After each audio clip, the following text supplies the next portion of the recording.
Maha Blanca Gelatin gamit ang UFC whole corn kernels. Gawa tayo ng gelatin mixture. Cornstalk, tubig, gelatin powder, haluin mabuti, tas itabi. Cornstarch naman, coconut milk, haluin mabuti hanggang sa maging ito yung itsura niya.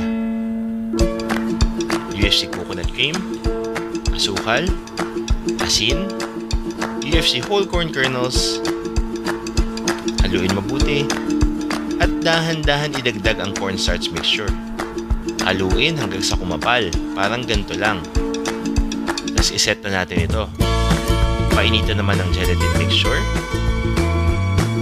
asukal, whole corn kernels ng UFC, food coloring, haluin, at ilagay natin sa maha natin. Tapos padamigin. Ayan na, ready na ang ating